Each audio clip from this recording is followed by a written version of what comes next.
ओश कविता मैं पिछले बार आपको पढ़ाया था, संक्षिप्त में सारांश बताया था। आज मैं उस ओश कविता की एक एक पंक्ति का अर्थ बताने जा रहा हूँ, जिसमें सुबह के समय घास पर ओश की बूंदें गिरी हैं, वह कितनी सुंदर लग रही है। देखो, हरी घास पर बिखेर दी है एक इसने मोती की लड़ियाँ। हरे हरे घासों पर ओश के कण गिरे हुए हैं, जैसे मोती की लड़ियां बिछी हुई हो, जैसे मोती की मालाएं जगह जगह पड़ी हुई है। इस तरह चमकते हुए ओश के कण दिखाई दे रहे हैं। कौन रात में गूंथ गया ये उज्जवल हीरो की कड़ियां। हीरे चमकाते हुए हीरो की तरह ये चमक उज्जवल चमक रहे हैं। और कवि कहता है कि न जाने रात के समय कौन इसकी माला बनाकर गूंथ कर इस ओश के कण को इस धरती के ऊपर इन फूल पत्तों पर बिखेर कर गया है, जो दिखने में अति सुंदर लग रहा है।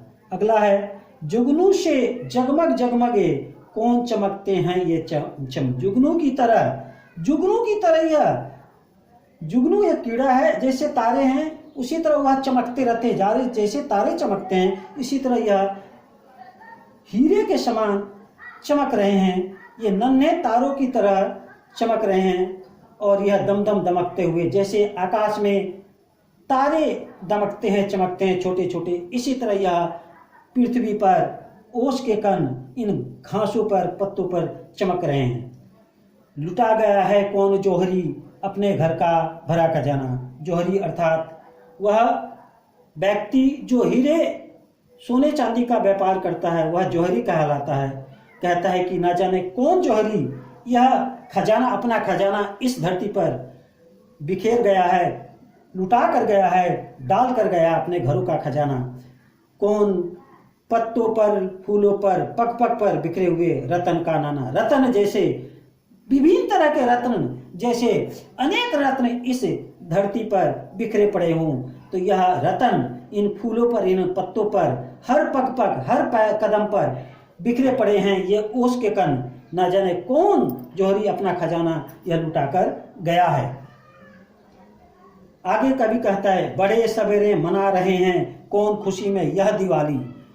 जैसे दिवाली मनाई जाती है, दीप जलाए जाते हैं और चारों तरफ चमक और रोशनी दिखाई देती है, इसी तरह सुबह सुबह इस ओश के बूंदों पर यदि सूरज की किरणें पड़ते हैं या लालिमा, तो वह चमकता हुआ दिखाई देता है, जुगनू की तरह, दीपक की तरह। वन उपवन में जला दी है किसने दीपावली निराली। वन उपवन में, बगीचों में किसने यह दीपावली जलाई है, किसने यह दीपावली का त्यौहार मनाएगा, वो अभी सुबह के समय। कितनी खुशी का मौसम है, कभी यह बढ़ता है। बड़े सुबह सुबह किसने यह दीपावली का त्यौहार मनाया है। ओश की बूंदों को दीपावली की तरह, दीपक की तरह चमकते हुए दिखाई दे रहे हैं। आगे कहता है, जी होता है इन ओश कणों को अंजलि में भर घर ले आऊं। कभी क्या कहता है, मन होता है कि इन ओश कणों को अपने अंजुल में, अपने हाथों में समेट कर इसे लेकर अपने घर ले आऊं। इसकी सुंदरता को देखकर, इसकी शोभा निरख कर इन पर कविता एक बनाऊं। आगे कवि क्या कहता है कि इनकी सुंदरता को देखकर मैं मोहित हूँ और इनकी शोभा को देख कर मेरी इच्छा होती है कि मैं एक से बढ़कर एक नया कविता बनाऊं, एक से बढ़कर एक कविता बनाऊं। कवि इस कविता तो बना चुका है, फिर भी उसकी मन इच्छा होती है कि इन सुंदर ओश कणों को देखकर आंचल में भरकर एक और नया कविता बनाऊं। बच्चों, आप इस कविता को याद कीजिए, पढ़िए, समझिए। यदि आप ये समझ में ना आए तो फिर आप मुझसे संपर्क करें।